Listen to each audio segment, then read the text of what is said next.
Today I choose to speak on what this government has delivered to the people of this country, the utilization of resources in departments it's seeking additional grants for, and also its complex relationship with the state of West Bengal.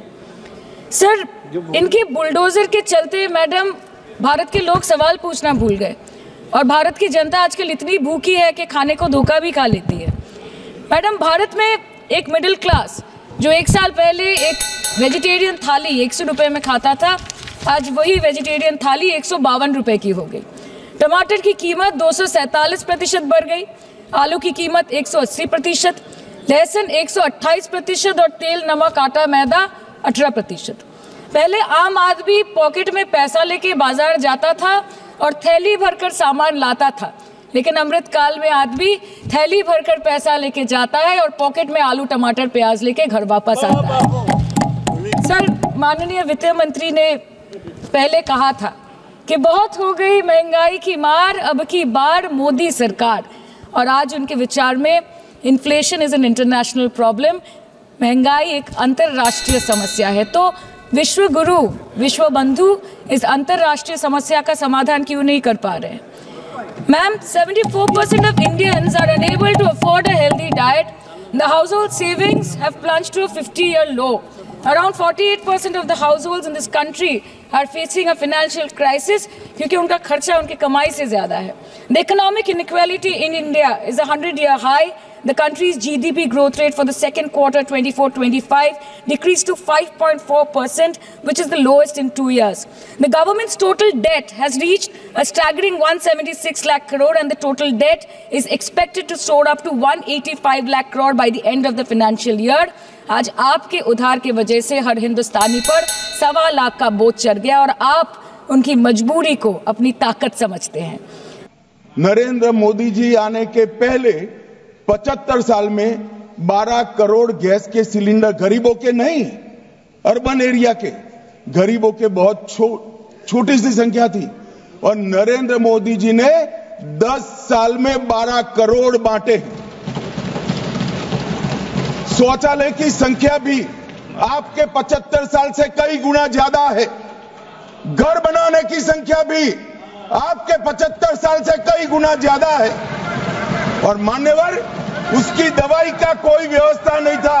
आज देश के हर गरीब को, दिल्ली में भी कमल खिल गया, दिल्ली बाकी था, वहां पर भी आयुष्मान भारत आ गया। मान्यवर, आज देश के हर गरीब को 5 लाख तक का खर्चे का चिंता नहीं करना।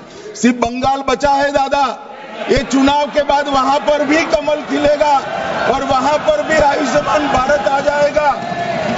मान्यवर, मैं नहीं बोल रहा था ये बुलवाए, मैं तो सीधा विषय पर जा रहा। मान्यवर, 10 वर्ष में 25 करोड़ लोग गरीबी रेखा के बाहर आए। एक प्रकार से इसको घर मिल गया, घर में बिजली मिल गई, घर में पानी मिल गया, घर में शौचालय मिल गया, घर के ऊपर सोलर पैनल लगने लगा, इसको 5 लाख तक का बीमा मिल गया, 5 किलो अनाज मुफ्त मिल गया। अब गरीब को ये सब मिल तो गया, मगर इसके सामने एक बहुत बड़ी समस्या आ गई। समस्या ये आई मान्यवर कि पहले इसका पूरा जीवन, पीढ़ियों तक 365 दिन जिन चीजों के लिए जाता था, वो सारी चीजें मोदी जी ने 10 साल में समाप्त कर दी। अब वो क्या करे, उसके लिए तो कोई काम ही नहीं बचा। अब वो गरीब को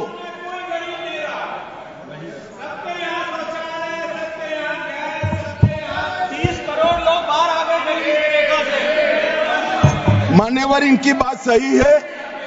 ये भौतिक संपदा की जो बात कर रहे हैं, देश में ढेर सारे लोगों को ये मिला है, मगर विचारों का दारिद्र्य आज भी खलास नहीं हुआ है। अभी मेरे सामने बैठा है, वैचारिक रूप का दारिद्र्य का नरेंद्र भाई के पास ही इलाज नहीं है। मान्यवर, ये विचारों की जो गरीबी है, इसको तो हम कैसे मिटा सकते हैं? वो तो पार्टी की हायरार्की में ऊपर से नीचे आती है, अब ऊपर ही नहीं है। हमारे गुजरात में कहावत है कि कुएं में भी नहीं है तो खेत में कहां से आएगा। मान्यवर, ये वैचारिक दारिद्र्य का मेरे पास कोई इलाज नहीं है। मान्यवर, एक गरीब के सामने एक समस्या आ गई। कि अब क्या करना, मुफ्त अनाज मिल गया, बिजली का कनेक्शन आ गया, गैस आ, इसके लिए वो संघर्ष कर रहा। अब उसको आगे बढ़ना है, कुछ उद्यम करना है, देश के विकास में अपना योगदान देना है, मगर उसके पास पूंजी नहीं है, बेचारे के पास पूंजी नहीं है। पूंजी नहीं है तो वो कैसे करे?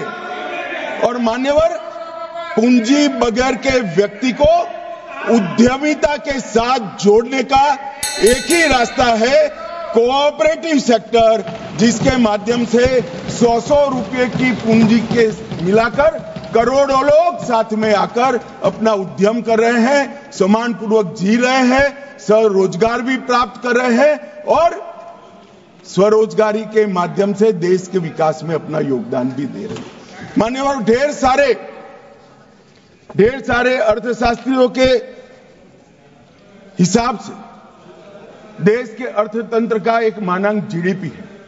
इसको मैं भी स्वीकार करता हूं। जीडीपी एक बहुत बड़ा मानांक होता है देश के अर्थतंत्र की स्वास्थ्य बताने का, मगर भारत जैसा देश जहां 130 करोड़ की आबादी है, इसके साथ जीडीपी के साथ साथ रोजगारी भी बड़ा माध्यम है। मान्यवर, रोजगारी भी बड़ा माध्यम है और सहकारिता क्षेत्र एकमात्र ऐसा क्षेत्र है जो 130 करोड़ लोगों को स्वरोजगार के माध्यम से देश के विकास के साथ भी जोड़ता है और अपने सम्मान की भी रक्षा कर सकता है। मान्यवर, इसलिए नरेंद्र मोदी जी ने 75 साल से देश का किसान, ग्रामीण व्यक्ति, कोऑपरेटिव लीडर मांग कर रहे थे कि देश की भारत सरकार के अंदर एक कोऑपरेटिव मंत्रालय बने। कोई नहीं सुनता था। मोदी जी ने 3.5 साल पहले कोऑपरेटिव मंत्रालय बना दिया और मान्यवर, कोऑपरेटिव मंत्रालय बनाया, उसके बाद में सहकारिता के विकास की एक नया अध्याय शुरू हुआ।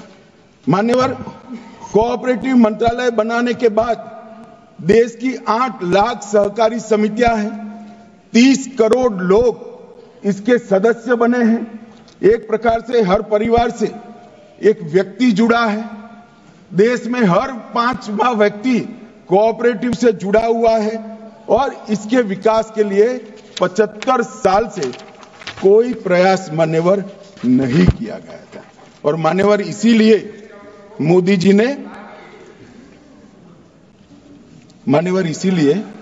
मोदी जी ने कोऑपरेटिव मंत्रालय की स्थापना की। और इसके बाद क्या हुआ? मान्यवर, 3.5 साल के अंदर कोऑपरेटिव मंत्रालय ने ढेर सारा काम किया है। 75 साल से देश के सहकारिता आंदोलन चलते पूरे देश भर में एक प्रकार से सिमेट्रिक आंदोलन नहीं रहा, विसंगतियां हुई। पश्चिम में अच्छा चल रहा था, दक्षिण में अच्छा चल रहा था, मध्य में मध्यम प्रकार का था, उत्तर में निर्बल हो गया, पूर्व में थोड़ा निर्बल हो गया। देश भर में असमान सहकारिता का आंदोलन चल रहा था और इसका विकास करना है तो सबसे पहले गैप्स ढूंढने पड़ेंगे। गैप्स कैसे ढूंढेंगे? कोई डेटाबेस ही नहीं था, क्योंकि सहकारिता राज्य का विषय है, तो गैप्स कैसे ढूंढेंगे? हमने सबसे पहला काम किया, सभी राज्य सरकारों को साथ में रखकर सहकारिता का डेटाबेस तैयार किया और मान्यवर, 2.5 साल में सहकारिता का पूरा डेटाबेस बन चुका है।